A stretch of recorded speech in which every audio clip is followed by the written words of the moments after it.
Hello everyone! So this past week I went to Kuala Lumpur in Malaysia for a conference. I was actually traveling alone and I missed my family, but seeing the rainbow really cheered me up for some reason.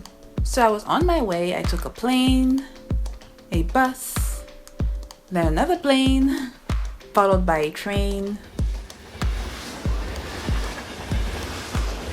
then another bus, and then I headed to Putrajaya. I actually walked the whole strip from the Chinese-Malaysia Friendship Garden. It was free and it took about 3 minutes to see the whole thing. From there, I walked a little bit and I saw the Iron Mosque. Then I passed by several administrative buildings and a big courthouse. The whole strip in Putrajaya is actually comprised of different government buildings, including the Ministry of Finance, but the main attraction was actually further down. Most persons go there to see the Pink Mosque. They allow tourists to go in only if you rent their robes to cover up your whole body. And there was also the Prime Minister's office, which is right next door. At that point I had walked for over an hour. It was about 30 degrees Celsius and the humidity was really high, and I was hot and tired because I had spent 13 hours traveling and I had a big heavy bag on my back, so I decided to leave the area. I caught an Uber to Azteca, Morocco, which had some of the most exciting architecture that I've seen on that day. For an extra of 3 ringgits, I believe, I could have gone inside, but I was a bit tired and hungry, so I left. Thank you. Thank you. Speaking of being hungry, food was everywhere, especially fresh fruits. I missed that. In Japan, fruits are so expensive that I had to treat myself to a fruit every 2 to 3 days. But in Malaysia, they had guavas, bananas, watermelons, cherries, tamarind, oh my gosh, tamarind, durian, mangosteens, langsats, mangoes, huge mangoes as long as my forearm, rose apple, star fruit, jackfruit, rambutan, which I bought like 1 kilogram every day and I ate every single bit of it.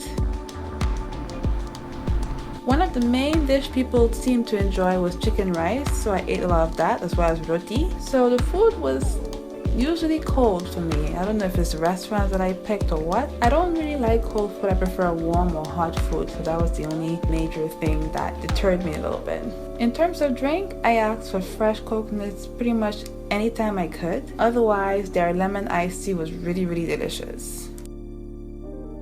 Just want to catch the moment when she ate and she couldn't pay the money before she's leaving.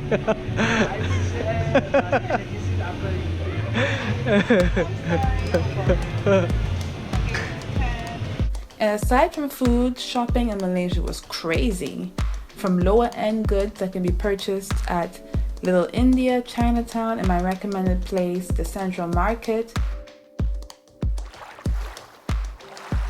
to higher end shops in the many malls that are pretty much everywhere.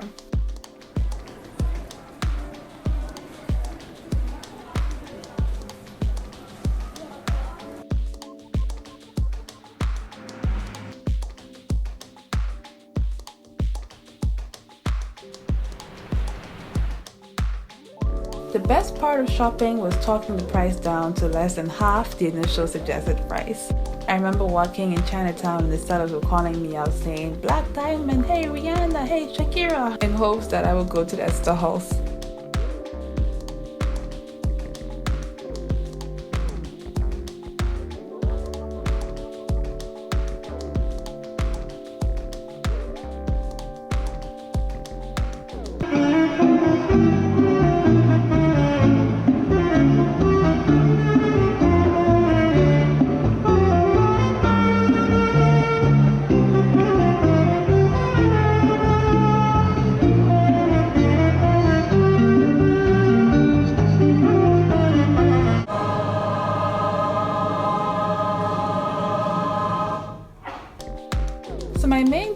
for this trip was to attend an aquaculture conference to which I presented. This was actually my first actual international conference. I was a bit nervous, and it didn't help that India was freezing cold, literally. And I learned a few new things at the conference that made me excited about my future, so the conference served its purpose, I think. In between and after sessions, I visited several other places to get a feel of Kuala Lumpur, including the Petronas Towers, Wandi Temple,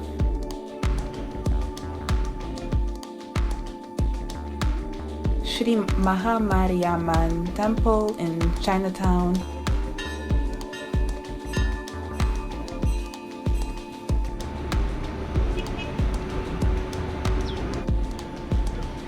and of course Batu Caves.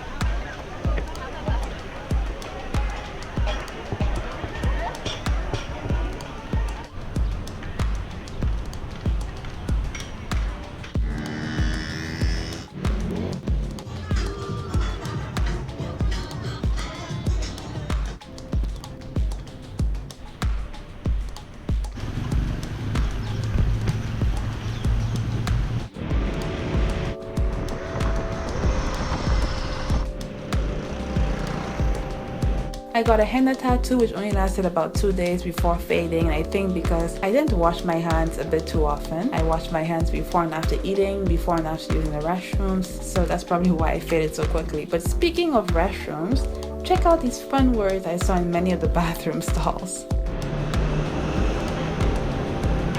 So in Kuala Lumpur, I enjoyed catching the trains. They're fairly easy to catch. The buses were a bit harder. It took me a while to realize that unlike in Japan, you actually don't just stand there and wait for the bus to stop. I actually have to wave the bus down for it to stop. And it took me a while to realize that I don't have to wait for the light to turn green for the pedestrian crossing.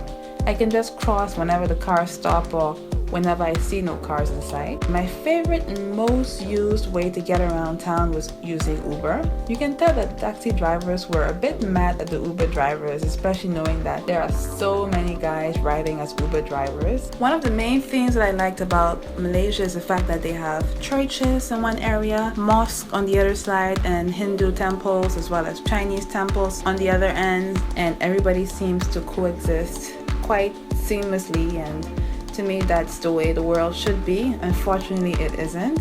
I don't know how long it will last in Malaysia, and I don't know if there are any issues going on now, but to me as a tourist, seeing it in the couple of days that I spent there, everybody seemed quite content and happy, and it seemed like a very good way to coexist with everybody else. All these different cultures, because they have Malays, they have Chinese, they have Indians, and they have, other people. Of course, people stared at me quite a bit.